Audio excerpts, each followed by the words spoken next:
আমরা চাই আপার জুডিশিয়ারি এবং লোয়ার জুডিশিয়ারি যাতে ফেসিস্টদের দোসররা না থাকে, যাদের বিরুদ্ধে এখন ট্রান্সফার, যাদের বিরুদ্ধে এখন বিভিন্ন রকমের মানে পদক্ষেপ বলতে নাকি বিচার বিভাগ কী যেন এটা বিভাগীয় ব্যবস্থা গ্রহণ করা হয়েছে, এটা যথেষ্ট নয়।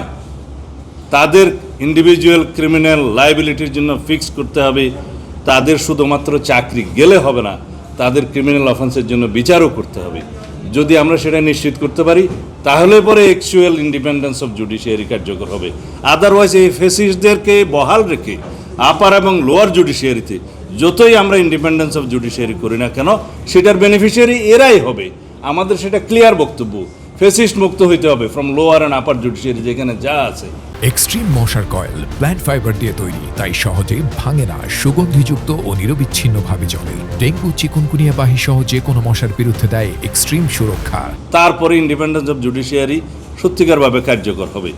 এদের মাধ্যমে যদি জুডিশিয়ারি পরিচালিত হয়, যাদের কথা আমরা বললাম, তাহলে যতই আমরা কড়া আইন করি সেটার মিসইউজ তো তারাই করবে এবং এখনই করছে।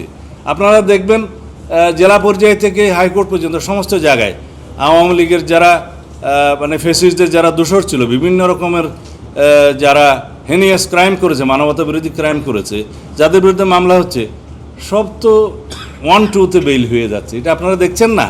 এটা কারা করছে? করছে তো এই ফেসিস্টদের দোসররা। সুতরাং আমরা চাই independence of judiciary complete, constitutionally and legally, এবং সেটার সুফল জনগণ ভোগ করবে। তবে এই ফেসিস্টদেরকে তার আগেই এই জুডিশিয়ারি থেকে বিদায় করতে হবে।